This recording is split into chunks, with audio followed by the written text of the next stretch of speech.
Hi friends, இன்றைக்கி நம்ம சேனலில் என்ன பார்க்க போகிறோன்னா சாட்டர்டே சண்டேக்குரிய விலாக் தாங்க பார்க்க போகிறோம். சாட்டர்டே ஈவினிங் வந்து விலாக் கண்டினியூ ஆகுது. சாட்டர்டே ஈவினிங் பார்த்திங்கன்னா பாப்பா கொஞ்சம் வெளியே போயிட்டு வரலான்னாச்சு. சரி வெளியே கிளம்பலான்ட்டு வெளியே கிளம்பினோம். எங்கேன்னு பார்த்தீங்கன்னா சாந்தி சோசியல் சர்வீஸுக்கு தாங்க கிளம்பியாச்சு. அங்கே போயாச்சுன்னா கொஞ்சம் பார்க் மாதிரி இருக்கும். அங்கே வந்து பார்க் இருக்கும். பார்க்கில் வந்து பசங்க எல்லாம் நிறையா விளையாடுவாங்க. அங்கேயே வந்து நைட்டு டின்னரு சாப்பிட்டுக்கலாம்.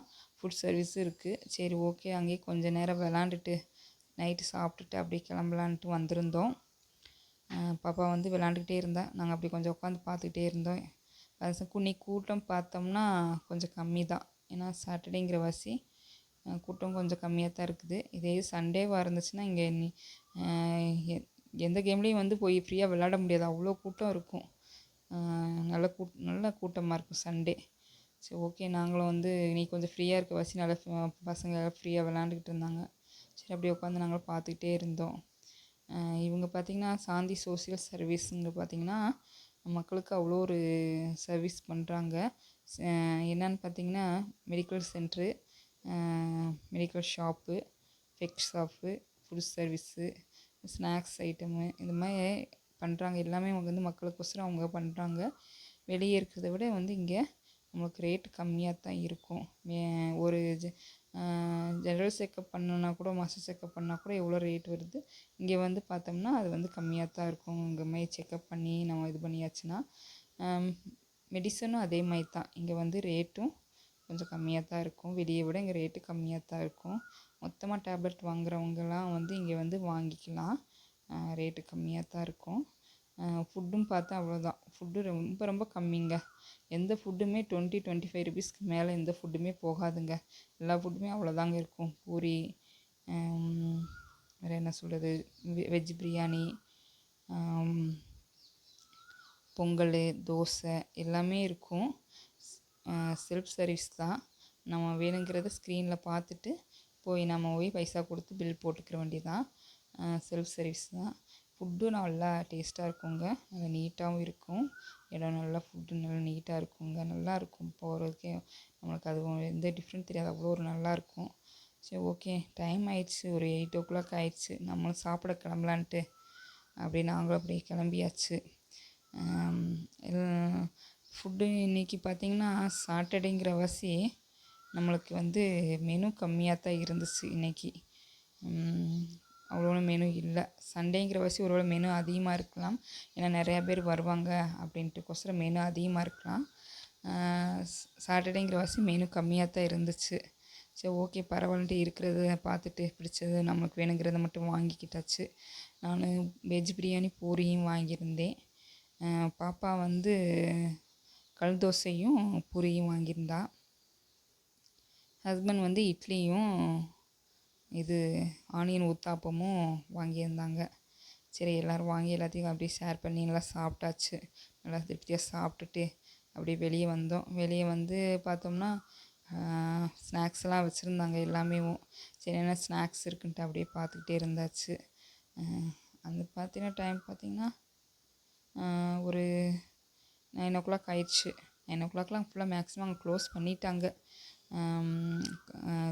பில் கவுண்டரில் எல்லாம் க்ளோஸ் பண்ணிட்டாங்க. ஓகே, காஃபி டீ மட்டும் ஓப்பனாக வச்சுருந்தாங்க. அந்த கவுண்டர் மட்டும் கொஞ்சம் ஓப்பனாக வச்சுருந்தா, மற்ற ஸ்நாக்ஸ் ஐட்டம்லாம் க்ளோஸ் பண்ணிட்டாங்க. சரி ஓகே அப்படின்ட்டு அப்புறம் கிளம்புற டயத்தில் எல்லாம் காஃபி பால் வேணும்னாச்சு. சரி ஓகேன்ட்டு அவங்க பில் போட போயிருந்தாங்க. சரி பில் போடுற டயத்தில் நான் இதை பார்த்துக்கிட்டு இருந்தேன். சரி வாங்கிட்டு வந்து காஃபி பால்லாம் வாங்கி வச்சுட்டாங்க. நாங்கள் அப்படி சூடாக குடிச்சிட்டு அப்படியே வீட்டுக்கு கிளம்பிட்டோம். சாட்டர்டே அப்படி தாங்க போச்சு. சண்டே காலையிலேருந்து கண்டினியூ ஆகுது. இது பார்த்திங்கன்னா சண்டே காலையில் ஒரு 5 மணி இருக்கும். 5 மணிக்கெலாம் எழுந்திரிச்சு உழவர் சந்தைக்கு போயாச்சு. கொஞ்சம் சீக்கிரம் போயாச்சுன்னா உழவர் சந்தைக்கு காய் நல்லா ஃப்ரெஷ்ஷாக கிடைக்கும் அப்படின்றக்கோசரம் சீக்கிரமாகவே கிளம்பியாச்சு. உழவர் சந்தைக்கு அன்றைக்கி ஆடி கிருத்திகை, அதனால் வந்து காய் விலை கொஞ்சம் அதிகமாக தான் இருந்துச்சு. சரி வந்தாச்சு, சரி வாங்கிட்டு எதாவது போய்க்கலாம் அப்படின்னு தான் வாங்கியாச்சு. ஓகே, ரேட்டு அவ்வளோன்னு இதில் ஓகே ரேட்டு தான். தேங்காய் விலை தான் கொஞ்சம் அதிகமாக இருந்துச்சு. உருளைக்கிழங்கு விலை, மற்றதெல்லாம் ஓகேவாக தான் இருந்துச்சு. எப்பயுமே உழவர் சந்தையில் தான் காய் வாங்குறது, ஃப்ரெஷ்ஷாக வாங்கிட்டு வந்து ஃப்ரிட்ஜில் ஸ்டோர் பண்ணி வச்சுக்கிறோம் ஒரு 10 நாளைக்கு. அது பிறகு இந்த பிறகு திரும்பி இன்னொரு டைம் வாங்கிக்கிறது. அப்படித்தான் இந்த டைம் வாங்கிட்டு வந்து எல்லாத்தையும் எடுத்து வச்சாச்சு. இப்போ காலையில் பார்த்திங்கன்னா ஒரு 7 o'clock இருக்கும். கிளைமேட் இப்படி தான் இருக்குது. மழை பெஞ்சிட்டே தான் இருக்குது, அந்த சாரல் விழுந்துகிட்டே தான் இருக்குது. கிளைமேட் இப்படி தான் இருக்குது. சரி, இன்னைக்கு ஆடி கிருத்திகை கோயிலுக்கு போகலான்னு நினச்சிருந்தோம். சரி, மழை பெஞ்சாலும் ஓகே, நம்ம கோயிலுக்கு கிளம்புவோம்னு சொல்லிட்டு ரெடி ஆகிட்டு சாப்பிட்டு பிரேக்ஃபாஸ்ட்டு சாப்பிட்டுட்டு அப்படியே நாங்களும் கோயிலுக்கு கிளம்பிட்டோம். இன்றைக்கி எங்கே போகிறோம்னு பார்த்தோம்னா அருள்மிகு அனுபாவி சுப்பிரமணியர் திருக்கோயிலுக்கு தான் இன்றைக்கி நம்ம போயிருக்கோம். கீழே வந்து ஃபஸ்ட்டு போனோடனே சித்தர் சமாதி இருக்குது. சித்தர் சமாதியை நல்லா கும்பிட்டுட்டு அங்கே ஒரு அமைதியாக இருந்துச்சு. அதனால் ஒரு 10 நிமிஷத்துக்கு மேலே உட்காந்தாச்சு, அமைதியாக உட்காந்து நல்லா சாமி கும்பிட்டு நல்லா சாமி தரிசனம் கிடச்சிச்சுங்க. அப்படியே சரி டைம் ஆகிடுச்சு, சரி மேலே முருகரை பார்க்க கிளம்பலான்ட்டு அப்படியே முருகரை பார்க்க கிளம்புனோம். அன்றைக்கி கிளைமேட் பார்த்திங்கன்னா வெயிலே இல்லை, மழையும் இல்லை, நல்லா மோடம் போட்டு நல்லா காற்று ஜிலு ஜிலுன்னு அடிச்சுட்டே இருந்துச்சு. சரி நல்லா இருந்துச்சு கிளைமேட்டு. சரி, அப்படியே கிளம்பிட்டோம், படியேற ஆரம்பித்தாச்சு. இதுக்கு ஒரு டைம் நாங்கள் வந்திருக்கோம். ஆனால் அப்போ பார்த்திங்கன்னா ஸ்டெப்ஸில் நாங்கள் மட்டும்தான் ஏறி போன மாதிரி இருந்துச்சு, யாருமே இல்லை. ஆனால் இந்த டைம் பார்த்திங்கன்னா கூட்டம் நல்லா அதிகமான கூட்டம். இன்றைக்கி ஆடி கிருத்திகை நல்ல கூட்டம் இருந்துச்சு. நம்மளும் சரி மேலே நல்லா கூட்டம் தான், நிறைய வண்டிகள் இருந்துச்சு. சரி, கூட்டம் அதிகமாக தான் இருக்கும் அப்படின்னு நினச்சி தான் நாங்கள் கிளம்புனோம். சரி, படியேற ஆரம்பித்தாச்சு. படி ஏறி மேலே போகிற வழியில் நம்ம இடும்பன் இருந்தார். அவரையும் கும்பிட்டுட்டு, விநாயகர் பக்கத்துலேயே அவரும் இருந்தார், அவரையும் கும்பிட்டுட்டு மேலே கோயிலுக்கு போயிட்டோம். பார்த்திங்கன்னா ஆலமரங்க, பெரிய ஆலமரம். வேர் பார்த்திங்கன்னா அவ்வளோ பெரிய ஒரு விழுது, மேலேருந்து கீழே வரைக்கும் அவ்வளோ ஒரு பெருசாக இருந்துச்சு அதோட விழுது. சரி, அதையும் பார்த்துட்டு அப்படியே சரி மேலே கிளம்புனோன்னா முருகர் பார்க்க போனால் கூட்டம் அதிகமாக இருந்துச்சு. அதுக்கு மேலே ஒரு 20 படி ஏறினோம்னா சிவன் இருக்கார். சரி, சிவனை பார்த்துட்டு வந்துடுவோம், கூட்டம் குறையும் அப்படின்னு சொல்லிட்டு மேலே போய் சிவனை பார்க்க போனோம். சிவனை பார்த்து சாமி கும்பிட்டு நல்லா தரிசனம் கிடச்சிச்சு. கும்பிட்டு அங்கே அமைதியாக இருந்துச்சு. ஒரு 10 கால் மணி நேரம் அங்கே உட்காந்துட்டு அங்கேருந்து பார்த்தோம்னா கீழே நல்ல வியூ. சரி, அதையே பார்த்துட்டு நல்லா காற்று வேறு நல்லா அடிச்சிச்சா, அங்கேயே கொஞ்ச நேரம் உட்காந்துட்டு அந்த வியூவை பார்த்துட்டு உட்காந்துட்டோம். சரி, நம்ம டைம் ஆயிடுச்சு, சரி இப்போ கிளம்பி போகலாம், கொஞ்சம் கூட்டம் குறைஞ்சிருக்குன்னு சொல்லிட்டு கீழே இறங்கி வந்து பார்த்தோம்னா படி பார்த்திங்கன்னா கொஞ்சம் உயரமாக தான் இருந்துச்சு. அங்கே மேலே ஏற படி கொஞ்சம் உயரமாக இருந்துச்சு. சரி, ஓகே பரவாயில்லன்ட்டு ஏறி போயிட்டோம்.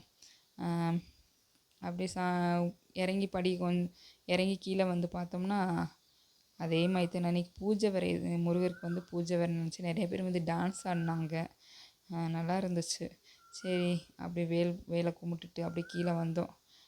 கீழே வந்து பார்த்தா கூட்டம் அதே மாதிரி தான் திரும்பி இருந்துச்சு. சரி இருக்கட்டும், நம்மளும் வரிசையில் நின்னே கும்பிட்டு போயிடலான்ட்டு கோயில் சுற்றி இருந்துச்சு வரிசை லைனு. சரி, அந்த லைன்லேயே நாங்களும் நின்றுட்டு கும்பிட்டு போயிடலான்ட்டு நின்றுருந்தோம். இதுக்கு இந்த அனுபவிக்கு ஒரு வரலாறு சொல்கிறாங்க. என்னன்னா, ராவணனும் ராமரும் போர் புரிகிறப்ப லக்ஷ்மணருக்கு காயம் ஆயிடுச்சுமா. அந்த காயத்தை ஆற்றுறதுக்கு மூலிகை சஞ்சீவி மலையில் தான் இருக்கும்பாங்க. அந்த சஞ்சீவி மலையில் இருக்க மூலிகை எடுத்துகிட்டு வர அனுமரை ராமரை அனுப்புகிறாரு. அப்போ அவர் அங்கே போனோடனே அதை மறந்துடுறாரு என்ன. அப்போ அனுமர் அந்த மலையவே எடுத்துகிட்டு வந்துடுவார். அப்போ வடக்கு திசையை நோக்கி அவர் வர்றப்போ இந்த அனுபாவி மலையை நெருக்கி வந்தப்போ அவருக்கு தாகம் எடுக்குது. அந்த டயத்தில் பார்த்திங்கன்னா முருகரை அவர் வேண்டுறாரு. அப்போ அந்த டயத்தில் முருகர் வள்ளி தேவயானையோட காட்சி தராரு. இந்த மாதிரி எனக்கு தாகம் எடுக்குன்னு சொல்லவும் அவருடைய கையில் இருக்க வேல்னால நீர் ஊற்ற ஏற்படுத்துகிறாரு. அதில் வர நீரை தீர்த்தமாக ஆஞ்சநேயர் குடிக்கிறாரு. குடிச்சிட்டு முருகர் வள்ளி தேவயானையோட காட்சி தரப்போ அவர்கிட்ட ஆசி பெற்று அவருடைய பயணத்தை ஆஞ்சநேயர் தொடர்றாரு. இன்றைக்கி வரைக்கும் அந்த நீர் ஊற்றுலேருந்து நீர் வருது. அதை தான் மக்கள் அங்கே குடிநீராக குடிக்கிறாங்க அப்படின்னு சொல்லியிருந்தாங்க. இது அந்த கோயிலில் ஒரு காயம் ஏற்பட்ட உடனே அந்த காயத்தை சரி பண்ணுறதுக்கு சஞ்சீவி மலையில் இருக்க மூலிகைனால தான் முடியும் அப்படின்னு சொல்லியிருந்தாங்க. அப்போ அந்த மூலியை கொண்டு வரதுக்கு யாருனால முடியுங்கிறப்ப அனுமன் வந்து ராமர் வந்து அனுமனை வந்து அனுப்புறாரு அந்த மலைக்கு மூலியை கொண்டு வர்றதுக்கு. அப்போ அனுமன் அங்கே போகிறப்ப அங்கே வந்து மறந்துடுறாரு. மூலியை மறந்தவும் சரி என்ன பண்ணுறதுன்னு தெரியாமல் சஞ்சீவி மலையை அப்படியே அடியோடு எடுத்துட்டு வர்றாரு அனுமர். அப்போ வர வழியில் பார்த்தீங்கன்னா அனுபவி மலையை நெருக்கி வரப்போ அவருக்கு தாகம் எடுக்குது. தாகம் எடுக்கப்போ அவருக்கு அதுக்கு மேலே வந்து அனுமனால் வந்து பயணிக்க முடியல. அப்போ அந்த டயத்தில் வந்து முருகரை வந்து தரிசிக்கிறாரு. முருகரை வந்து வேண்டிக்கிட்டு எனக்கு வந்து தாகம் எடுக்க என்னுடைய தாகத்தை தீர்த்து வைன்னு சொல்லிட்டு முருகரை வந்து வேண்டுறாரு. வேணுங்கிறப்ப அந்த இடத்துல வந்து முருகர் வந்து காட்சி அளிக்கிறாரு. அனுபவி மலையில் வந்து முருகர் வந்து காட்சி அளிக்கிறாரு. காட்சி அளிக்கும் போது சரின்ட்டு இந்த மாதிரி எனக்கு தாகம் எடுக்குதுன்னு அனுமர் சொல்லவும் அவர் கையினால் இருக்க வேலை வந்து கீழே வந்து அந்த குன்றில் வந்து குத்தி நீர் ஊற்ற வந்து ஏற்படுத்துறாரு. அந்த நீர் ஊற்றுலேருந்து வர தீர்த்தத்தை குடித்து அனுமர் வந்து தாகத்தை தீர்த்துக்கிறாரு. தீர்த்துட்டு அப்படியே வந்து முருகருக்கு வந்து முருகரிடம் வந்து ஆசி பெறுறாரு. வள்ளி தெய்வானையோட வந்து முருகர் அந்த மலையில் வந்து காட்சி அளிக்கிறாரு. அப்போ அனுமர் வந்து அவர்கிட்ட ஆசீர்வாதம் பெற்று அப்படியே வந்து அவருடைய பயணத்தை வந்து தொடர்றாரு. இப்போ இன்னைக்கு அளவுக்கும் அந்த ஊற்றில் வந்து நீர் வருது. அதை தான் மக்கள் வந்து குடிநீராக வந்து இன்னைக்கு அளவுக்கும் குடிக்கிறாரு. அங்கே வந்து முருகர் வந்து வள்ளி தேவனையோட இன்னையளவும் காட்சி அளிச்சுட்டு இருக்காரு.